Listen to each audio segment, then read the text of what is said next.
ఎట్లా మరి ఆ అవినీతిని బయట పెడతారా? అవినీతికి పాల్పడినటువంటి అధికారుల మీద మీ రాష్ట్ర ప్రభుత్వం ఏమైనా చర్యలు తీసుకునే అవకాశం ఉందట్రా? డిసెంబర్ 17 మంత్రివర్గ సమావేశంలో, కేబినెట్ సమావేశంలో ముఖ్యమంత్రి రేవంత్ రెడ్డి గారు చేపల పెంపకం పైన విజిలెన్స్ ఎంక్వైరీ చేయడం జరిగింది. ఆ రిపోర్ట్ ఎప్పుడు వచ్చినా ఎవరిని వదిలే ప్రసక్తి లేదు. అది అధికారియా, కాంట్రాక్టరా, నాయకుల, వారి కుటుంబ సభ్యుల, వారి పురోహితుల, వారి పురోహితుల సంస్థాన సభ్యుల, ఎవరిని వదిలేము. మాది క్లీన్ అండ్ గ్రీన్ ప్రభుత్వం.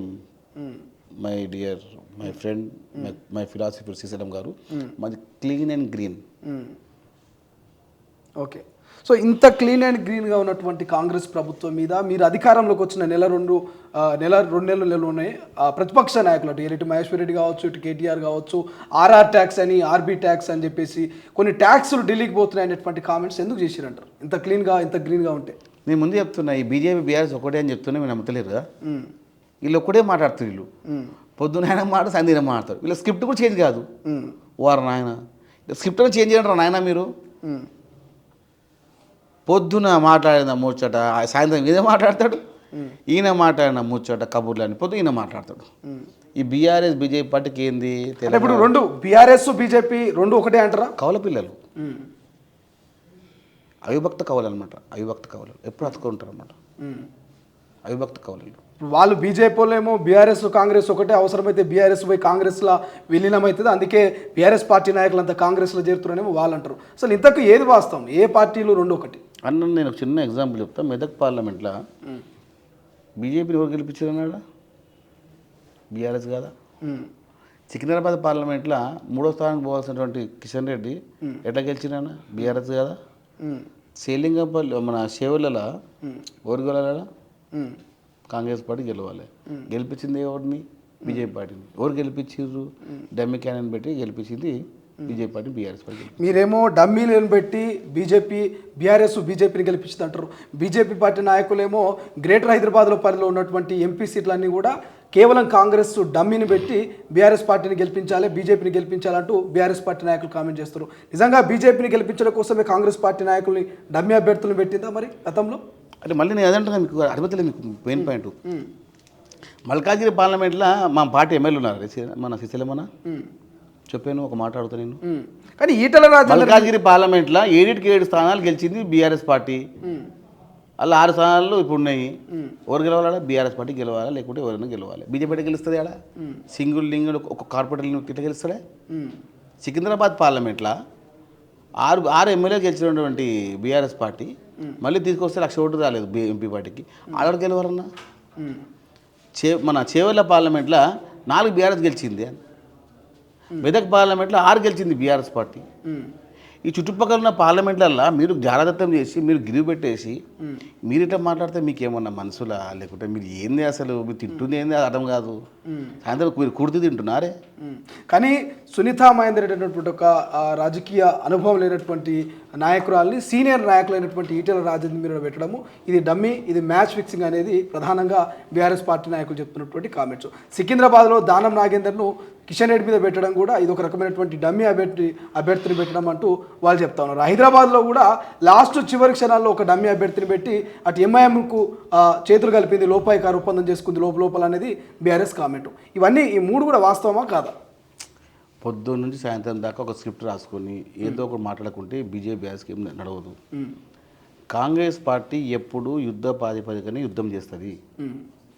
డమ్మీ అభ్యర్థులు, సింగిల్ అభ్యర్థులు, ఎవరన్నా కాంగ్రెస్ పార్టీ కార్యకర్త పవర్ఫుల్ అభ్యర్థి ఉంటాడు. నాన్ పవర్ఫుల్, డమ్మీ పవర్ఫుల్ ఉండరు. ఎవరైతే కాంగ్రెస్ పార్టీ క్యాండిడేట్ పవర్ఫులే. ఓకే, అది శ్రీశైలం కావచ్చు, మెట్సేకం కావచ్చు. ప్రతి కార్యకర్త బూత్ లెవెల్ స్థాయిలో పనిచేస్తారు. భాజపా మీరు యుద్ధం చేసే ముందు కత్తులు పాడేసి 3 రోజుల ముందు బీఆర్ఎస్ పార్టీ నాయకులు 0 అయిన తర్వాత మతి భ్రమించి ఏదో మాట తెలుసలేదు. ఎక్కడ గెలుస్తారండి? బీజేపీ పార్టీ లాస్ట్ 8 గెలిపించింది ఎవరు? బీఆర్ఎస్ పార్టీ కదా బీజేపీది. చెప్పండి,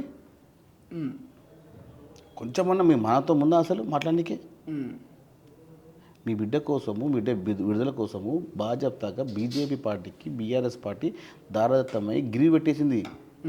కుదువా, గిరివి అంటే కుదువ పెట్టేసింది బీఆర్ఎస్ పార్టీ బీజేపీ పార్టీకి తెలంగాణ రాష్ట్రంలో. మన అధికారికంగా అనధికారికంగా అధికారికంగా కదా అంతే.